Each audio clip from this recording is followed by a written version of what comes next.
Hello students, welcome to our channel Kiran Singh maths Pathshala. I am your maths teacher Kiran Singh. बच्चों, आज के video में हम लोग चैप्टर 5 स्टार्ट करने जा रहे हैं। ये आपका क्लास 9 NCERT मैथ्स है। आपके पास चैप्टर 5 में चैप्टर का जो नाम है वो है इंट्रोडक्शन टू यूक्लिड ज्योमेट्री। आपको यूक्लिड ज्योमेट्री के बारे में पढ़ना है। ये आपका चैप्टर 5 है। तो सबसे पहले हम लोग चैप्टर के लिए इंट्रोडक्शन पार्ट पढ़ेंगे।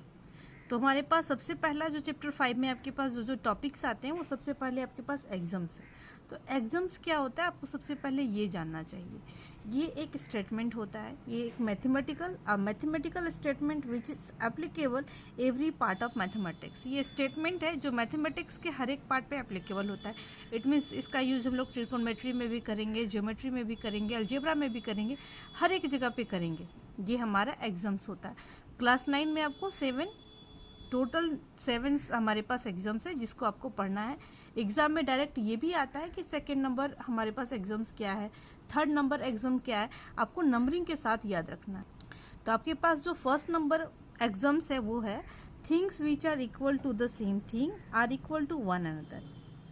Things which are equal to the same thing, कोई भी दो चीज जो सेम चीज का इक्वल होता है वो एक दूसरे का इक्वल भी होता है। कहने का मतलब है, मान लीजिए आपके पास 2 पेंसिल्स है, उनका लेंथ आपके पास 3 पेंसिल्स है। मान लीजिए फर्स्ट वाला पेंसिल का भी लेंथ सेकंड वाले के बराबर है, थर्ड वाला भी पेंसिल का लेंथ हमारे पास सेकंड वाले के बराबर है। तो जो फर्स्ट एंड थर्ड है उसका भी बराबर होगा। आप इसको इस तरीके से भी समझ सकते हैं।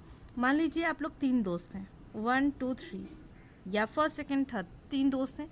ये फर्स्ट वाले का जो वेट है वो सेकेंड वाले के बराबर है एंड थर्ड वाले का भी वेट सेकेंड वाले के बराबर है।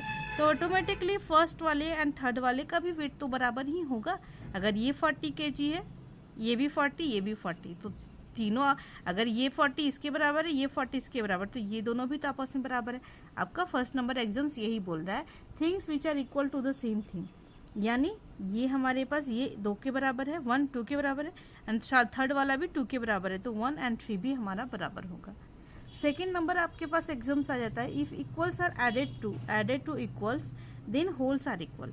पहले से आपके पास 2 चीजें दी हुई हैं या 2 नंबर्स दिए हुए जो इक्वल है पहले से, अगर उसमें इक्वल्स को ऐड किया जाएगा तो उसके बाद जो हमारे पास आएगा होल्स वो भी इक्वल होगा। फॉर एग्जाम्पल आप समझ सकते हैं 2 2 पहले से इक्वल है, अगर दोनों साइड 1 1 आप ऐड करते हैं तो 3 3 आया, फिर से इक्वल हो गया। यानी हमारे पास है if equals are added to equals, यानी जो ऐड किया गया वो भी इक्वल है, पहले से भी इक्वल था, तो जो आएगा होल वो भी हमारा इक्वल ही होगा। ये सेकेंड नंबर आपके पास था। थर्ड नंबर है if equals are subtracted from equals. इसी में आप देख रहे हैं कि 2 आपके पास 2 है, अगर इक्वल्स 1 1 सब्ट्रैक्ट किया जाए तो फिर से आपके पास 1 1 आ रहा है, ये भी आपका इक्वल ही होगा। If equals are subtracted from equals, पहले से इक्वल है, सब्ट्रैक्ट भी इक्वल चीज किया गया, तो हमारे पास जो रिमाइंडर बच रहा है वो भी इक्वल ही है। अब फोर्थ नंबर एग्जाम्स हमारे पास है things which coincide with one another are equal to one another. हमारे पास है things which coincide with one another equal to one another. अब इसमें देखें कि थिंग्स विच कॉन्साइड करने का मतलब होता है बिल्कुल एक दूसरे को कवर कर लेना। मान लीजिए आपके पास 2 लाइन है, ये फर्स्ट लाइन है, ये सेकेंड लाइन है, ये ए बी है, ये मान लीजिए आपके पास सी डी है।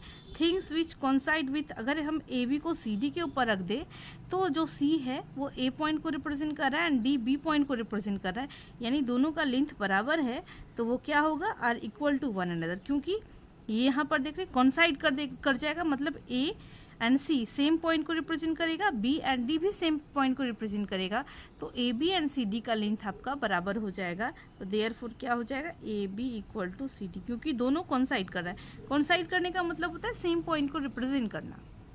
अब आपके पास 5th नंबर में बोला है the holes is greater than the part. ये एकदम करेक्ट बात है, जो होल होगा वो उसके पार्ट से ग्रेटर होगा। मान लीजिए आपके पास ये, मान लीजिए इस तरीके का एक एप्पल है, तो अगर इसका हाफ कर देंगे तो हाफ इसका पार्ट हो गया। वो पूरा एप्पल से क्या होगा, पूरा जो एप्पल होगा वो होल होगा, वो उसके पार्ट से बड़ा होगा। हाफ एप्पल जो है वो टोटल एप्पल से छोटा होगा, कंप्लीट एप्पल से। उसी तरीके से जो कंप्लीट एप्पल जो है वो हाफ से बड़ा होगा। आप यहाँ पर ये भी बोल सकते हैं कि the part is lesser than the whole, यानी जो किसी भी चीज़ का जो पार्ट होता है, फ्रैक्शन जो होता है वो टोटल से यानी होल से छोटा होता है एंड होल उसके पार्ट से बड़ा होता है। 6 नंबर में आपके पास बोल रहा है things which are double of the same thing are equal to one another. Things which are double of the same thing, same thing आपके पास मान लीजिए 2 है, इसका डबल कर दे यानी फिर से 2 से मल्टीप्लाई कर दे तो आपके पास 4 आ रहा है, वो भी तो इक्वल ही आ रहा है। यानी अगर कोई दो चीज़ें इक्वल हैं उसमें अगर दोनों साइड 2 से मल्टीप्लाई किया जाए तो जो आएगा वो भी हमारे पास क्या होगा, इक्वल ही होगा, यानी डबल करने के बाद इक्वल होता है। ये ऐसे स्टेटमेंट है जिनका यूज़ आप मैथ्स के हर एक पार्ट में करेंगे। ये आपको बस नंबर वाइज याद रखना है, एग्जाम में डायरेक्ट लिखने के लिए आता है। अब आपके पास 7 नंबर में है things which are half of the same thing are equal to one another. Same चीज़ है, थिंग्स विच आर हाफ, अगर इसी में को हाफ कर दे, मान लीजिए 2 था, इसको हाफ कर दे तो आपके पास डिवाइड करने के बाद 1 देखिए ये भी आपके पास बराबर आ गया। इस तरीके से आपका एग्जाम्स कंप्लीट हो जाता है। अब नेक्स्ट जो टॉपिक आपको पढ़ना है इस चैप्टर में वो आपके पास पोस्टुलेट्स है। तो पोस्टुलेट्स क्या होता है, ये भी एक स्टेटमेंट होता है, statement which is applicable only in geometry.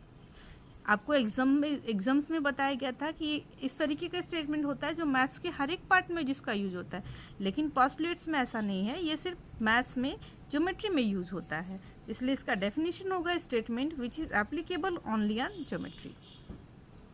And आपको यहाँ पर 5 पोस्टुलेट्स पढ़ने हैं।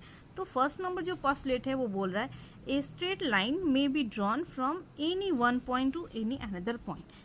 कोई भी जो स्ट्रेट लाइन है वो कहाँ से ड्रॉ किया जाता है, एनी वन पॉइंट, किसी भी वन पॉइंट से किसी भी दूसरे पॉइंट से। मान लीजिए ये यहाँ से यहाँ ड्रॉ किया गया, हम पॉइंट को चेंज कर सकते हैं, इस पॉइंट से भी ड्रॉ कर सकते हैं, इस पॉइंट से भी ड्रॉ कर सकते हैं, यानी किसी भी पॉइंट से किसी भी दूसरे पॉइंट तक हम लोग ड्रॉ कर सकते हैं। ये आपका फर्स्ट नंबर पोस्टुलेट है। अब सेकेंड नंबर आपके पास पोस्टुलेट बोल रहा है a terminated line can be produced indefinitely. Terminated line यानी टर्मिनेटेड का मतलब है जिसके दोनों साइड में एंडिंग पॉइंट दिए हुए हैं, इसको हम दोनों साइड से बढ़ा सकते हैं, बिल्कुल बढ़ा सकते हैं। अब देखिए इस साइड से भी इसको बढ़ा सकते हैं, इस साइड से भी इसको बढ़ा सकते हैं। तो आपको यही बोल रहा है कि टर्मिनेटेड लाइन अगर ए बी है उसके बावजूद हम उसको दोनों साइड से एक्सटेंड कर सकते हैं, क्योंकि लाइन का डेफिनेशन ही होता है कि इसका कोई भी एंडिंग पॉइंट नहीं होता है, दोनों साइड से हम लोग उसको आगे एक्सटेंड कर सकते हैं। ये सेकेंड नंबर आपका पोस्टुलेट है।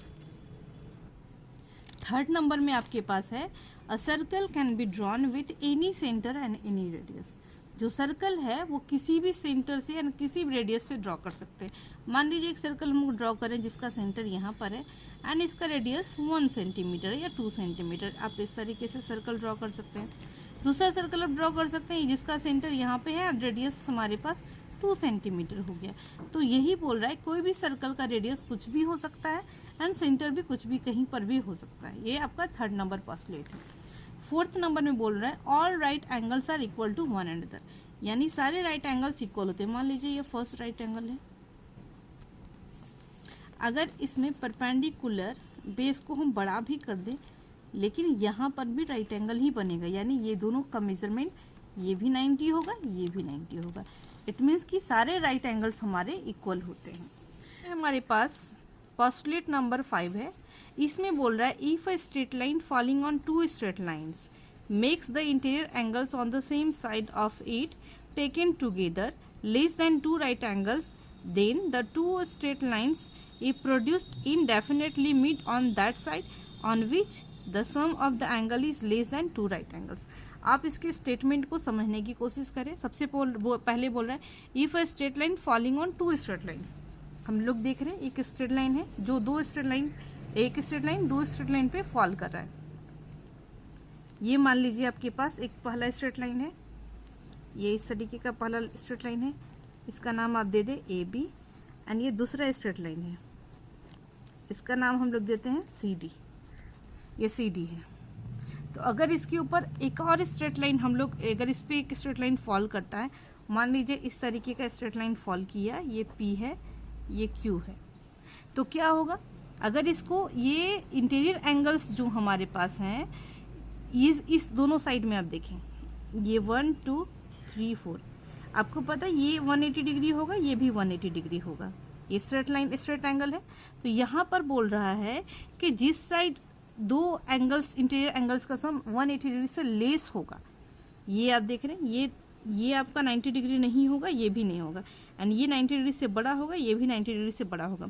यानी एंगल 1 + 3 जो हमारे पास है वो लेस देन 180 डिग्री है, एंड एंगल 2 + 4 जो है वो ग्रेटर देन 180 डिग्री है। आप इसको समझें, एंगल 1 + 3 लेस देन 180 डिग्री है, एंगल 2 + 4 ग्रेटर देन 180 डिग्री है।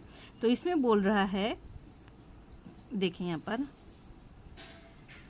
Lines mix the interior angles on the same side of it taken together less than 2 right angles, जो 2 राइट एंगल्स से छोटा है जिनका सम, देन द 2 स्ट्रेट लाइन्स, तो जो 2 straight lines है, इफ प्रोड्यूस्ड इनडेफिनेटली, अगर इनको आगे बढ़ाया जाए तो उसी साइड मिलेंगे जहां पर 180 डिग्री से क्या है, जिनका सम 180 डिग्री से छोटा है जिस साइड।